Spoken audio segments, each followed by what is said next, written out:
And then there's the stuff we get taught. You come into school and the kids get taught. And where you pick them up, well, what were they taught before? What was that experience like? Did the experience that the kids have, did it build on their informal knowledge? Was it a checklist of unrelated standards? Oh yes, we spent 15 minutes on that standard, covered it. This one, oh, we got 3 standards in that 15 minutes. Check, check, check, okay. Was it more coherent? Was there a progression here? Did they shift programs in 3rd grade? K to 3, they had one program, and then the 3rd grade, it's like, oh, we switched our basals, and now we're doing a different program, and all that stuff you learned is different now. What is it? Cognitive overload is a huge issue. Was it respectful of what kids are able to do? You try and teach them too much, and they tend to learn nothing. We have a limited capacity for what we can take in. It's just who we are. We have a cognitive load issue. Was procedure taught with meaning? And this is true across all domains. And you got to look back and say, geez, where are we? Where is this kid? What did he have before he got to school? What has his school experience been like? And now what do we do? Because a lot of kids, and if you're in a big urban setting, or in a setting with migrants, then you may not have any idea.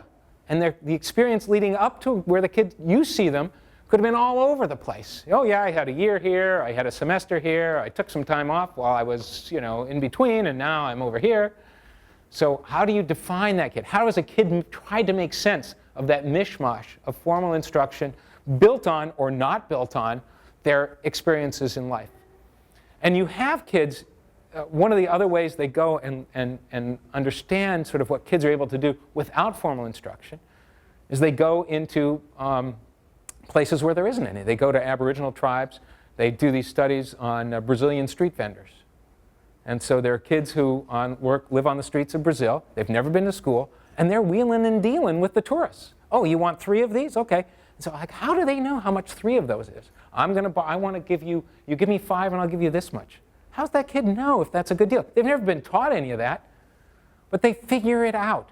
We have a lot of capabilities. Now, they may be using the craziest way of getting there, but they have figured stuff out in order to survive. And when they go and they look at Aboriginal tribes who've had no exposure to formal education, they get an interesting sense of how those kids view number and adults view number. And this tends to be a logarithmic. We tend to have a mental number line. We talk about we're kind of born with a mental number line, and it tends to go from left to right, 0, 1, 2, 3, 4. But before you've had formal education, it tends to go 1, 2, 3, 4, 5, 100, 200, 1,000, 1,000,000. It's logarithmic. It's not evenly spaced. It's only when you start to learn that the units actually are the same size, that's how you count them, that they develop a more better understanding of what that quantity is like. But they figure out ways to do stuff that they need to do. And so that's all coming into school, the stuff that they figured out how to do on their own. And then that blends. And often, the connection between the two doesn't happen. My favorite study is, one of my favorite studies is the one they did with grocery shoppers in Orange County, California. So they followed grocery shoppers into the wilderness of Safeway and saw how they were surviving and figuring out what to buy, what's a good bargain and stuff like this. And so, it's like, do I buy the jumbo size or this size, or do I buy, not everything's the same. And sometimes the unit price doesn't even let me know, like, what's the best thing. And so when they watched these people, and people were making decisions, and they were figuring it out mathematically. Now, when they gave the people who were doing the shopping the same tasks in a school format, in just a sort of naked number, problem, they were doing it in the wilderness. When they go into school, no clue how to do it. They couldn't do it. There was no connection from the way you figure out unit price in school to what they were doing in the school, in the store. So there's all this stuff that kids are learning before they come in, and then we teach them all this stuff. And if we're not connecting to this, they've got 2 different models. This is the way I do it out in the world. This is the way I do it in school. I'm not in school. Forget it. I'm going to do it the way I know how to do it.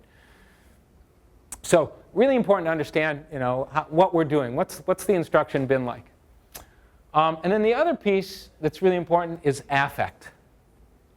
What's the kid's attitude coming in? And this is something that is really blossomed in the research area, is understanding, I think of these as psychosocial interventions, these things that they do with kids. They don't have anything to do with the content, but have a huge impact on their motivation and their performance. And I think the example I think of, I don't know if you guys are familiar with the Verizon Wireless commercial, right? Where the guy comes in, it's like, it's the dead zone, and this is sort of the scary task. And most people with like an AT&T plan would be freaked out and said, oh no, I can't handle it. I may as well go away. But if you have the network, you're fine. Oh yeah, I'm safe, I got the network. So kids are always balancing the demands and wondering, do I have the resources to meet the demands? And if the demands seem way more than my resources can handle, the kids, what's the point of trying? I can't do it. I'm overwhelmed by this task. If the demands seem too trivial for the big network that they have, and it's like, this is boring, it's too easy. And you're trying to maintain a right balance here where the demands are just scary enough to be challenging given the resources I have. So when kids come into school, are they thinking, there's no way, I don't have a network, there's no way I can do it? Which is mostly the kids that we worry about. The kids that come in, who come in and say, I have this huge network, this is way too easy, they can be troubled too, but I'd rather have that problem, I guess, than the ones that are coming in saying, I'm overwhelmed by this, I have no idea what to do. And that has a big impact. And one of the things that kids come in thinking about is what they're able to do. So Carol Dweck and Lisa Blackwell did this wonderful study where their theory was that people have either a view that intelligence is fixed, I'm born good at this, or I'm born not good at it, or an incremental view of intelligence, that intelligence changes. I can learn how to do stuff and I can get smarter. And so they did they developed a test, a little survey to see what kids were thinking. And they found that many kids in many domains, not across the board, thought that in math in particular, I'm either good at it or I'm not. So they did an intervention where they took half the class, half a group of students, New York City middle school struggling math students, and they taught them like study skills and how you can use study skills to get smarter. And the other half, they taught them how their brains work. This is how your brain works.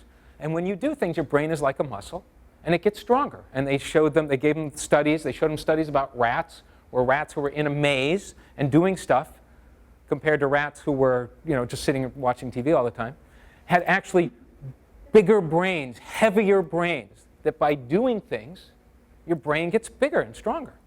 And they showed them real research, and they taught them that your intelligence isn't set. And Carol does great work about the problem of labeling kids gifted, because gifted kind of ebbs and flows. You may be gifted at one point in your life and not so gifted later on. And a kid who's not gifted in 3rd grade may be unbelievably gifted in 6th in some ways. Because our brains are plastic. They talk about neuroplasticity. They grow or they shrink depending on what we do with them. And so changing kids' view of what they're able to do, of the value of their effort, has a big impact, they found, because then they followed those kids, and kids who'd been taught that their intelligence was incremental. It's like a muscle. You work out, you get stronger. You don't work out, you don't get stronger. Those kids, they worked out. And what do you know? They got stronger. If you try, you're much more likely to have success than if you don't try. Big surprise.